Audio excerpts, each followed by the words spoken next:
നമസ്കാരം. ലോക്സഭാ തെരഞ്ഞെടുപ്പിനായിട്ടുള്ള ഒരുക്കങ്ങൾ അത് എല്ലാ സംസ്ഥാനങ്ങളിലും നടന്നു വരികയാണ്. എല്ലാ പാർട്ടികളുടെയും കേന്ദ്ര ആസ്ഥാനത്ത് ഇതിൻ്റെ ചർച്ചകൾ തുടങ്ങിക്കഴിഞ്ഞു. വാർ റൂമുകൾ ഇപ്പോൾ തന്നെ സജീവമായി കഴിഞ്ഞു. ഇന്ത്യ മുന്നണിയിൽ ഒരു വലിയ ചർച്ചകൾ നടക്കുകയാണ്. മാരത്തോൺ ചർച്ചകളാണ് ഇന്ത്യ മുന്നണിയിൽ നടക്കുന്നത് എന്നാണ് ലഭിക്കുന്ന വാർത്ത. ഈ ചർച്ചകൾ നടക്കുന്നത് വിവിധ രാഷ്ട്രീയ പാർട്ടികളുടെ നേതാക്കൾ തമ്മിലാണ്. കോൺഗ്രസിനകത്തും ചർച്ചകൾ നടക്കുന്നുണ്ട്. ഈ ചർച്ചകൾ എങ്ങനെ സംഘർഷങ്ങളില്ലാതെ സീറ്റ് വിഭജനം പൂർത്തിയാക്കാമെന്നാണ്. എത്ര സീറ്റുകളിൽ ആരൊക്കെ മത്സരിക്കണം എന്നതിനെക്കുറിച്ചാണ് ചർച്ച നടക്കുന്നത്. ഏത് സീറ്റുകളിൽ ആര് മത്സരിക്കണം എന്നുള്ളതിനെക്കുറിച്ച് ചർച്ച നടക്കുന്നു. ഏതൊക്കെ സംസ്ഥാനത്ത് ഏതൊക്കെ പാർട്ടികളാണ് മത്സരിക്കേണ്ടത്, ഏതൊക്കെ പാർട്ടികൾ മാറി നിൽക്കണം. കോൺഗ്രസിനെ എല്ലാ സംസ്ഥാനത്തു നിന്നും മാറി നിൽക്കുവാൻ അതാത് സംസ്ഥാനങ്ങളിൽ പ്രാതിനിധ്യമുള്ള പ്രാദേശിക പാർട്ടികൾ ആവശ്യപ്പെടുന്നു. പഞ്ചാബിൽ കോൺഗ്രസ് മാറി നിൽക്കണമെന്ന് AAP പാർട്ടി ആവശ്യപ്പെടുന്നുണ്ട്.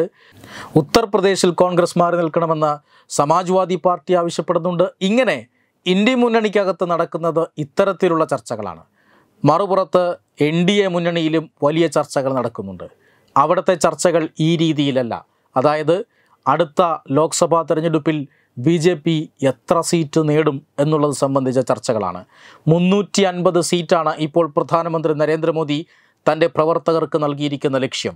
കഴിഞ്ഞ ദിവസം ദില്ലിയിലെ പ്രവർത്തകരെ നേരിട്ട് കണ്ടപ്പോൾ, തെരഞ്ഞെടുത്ത പ്രവർത്തകരെ നേരിട്ട് കണ്ടപ്പോഴാണ് പ്രധാനമന്ത്രി നരേന്ദ്രമോദി ഈ ലക്ഷ്യം മുന്നോട്ട് വച്ചത്. 350-ൽ കുറയാത്ത സീറ്റുകൾ BJP ഒറ്റയ്ക്ക് നേടണം.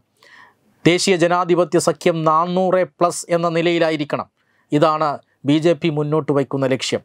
ഇതെങ്ങനെ നേടാം എന്നുള്ളതിനെക്കുറിച്ചാണ് അപ്പുറത്ത് ചർച്ചകൾ നടക്കുന്നത്. അതായത് BJPയെയും അതുപോലെ തന്നെ ഇന്ത്യ മുന്നണിയെയും തമ്മിൽ താരതമ്യം ചെയ്യുമ്പോഴുള്ള അവസ്ഥയാണ്. ഒരു ഭാഗത്ത് BJP വിജയം ഉറപ്പിച്ചുകൊണ്ട് എങ്ങനെ വലിയ ഭൂരിപക്ഷത്തിലേക്ക് പോകാം, അതിനുശേഷം ഈ രാഷ്ട്രത്തെ എങ്ങനെ നിർമ്മിച്ചെടുക്കാം എന്നതാണ് BJP കരുതുന്നതെങ്കിൽ, ഇപ്പുറത്ത് സീറ്റ് തർക്കങ്ങൾ ഒഴിവാക്കാനുള്ള ചർച്ചകളാണ് നടക്കുന്നത്. 400 സീറ്റുകൾ NDAയ്ക്കും 350 സീറ്റുകൾ BJPക്കും നേടണം. അതെങ്ങനെ എന്നുകൂടി പ്രധാനമന്ത്രി നരേന്ദ്രമോദി ഇന്നലെ പ്രവർത്തകരെ നേരിട്ട് കണ്ടപ്പോൾ വ്യക്തമാക്കിയിട്ടുണ്ട്. ഓരോ ബൂത്തിലും 10% അധികം വോട്ട് നേടണം. BJP ജയിച്ചിട്ടുള്ള ഓരോ ബൂത്തിലും 10% അധികം വോട്ട് നേടണം.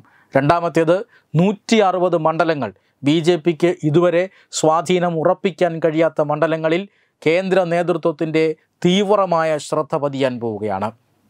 അവിടങ്ങളിൽ ഏതു വിധേനയും കുറച്ചധികം സീറ്റുകൾ ജയിക്കുക എന്നതാണ് BJP ഇപ്പോൾ ലക്ഷ്യമിടുന്നത്. മൂന്നാമത്തെ തന്ത്രം ദക്ഷിണേന്ത്യയിലെ പോരാട്ടത്തെക്കുറിച്ചാണ്.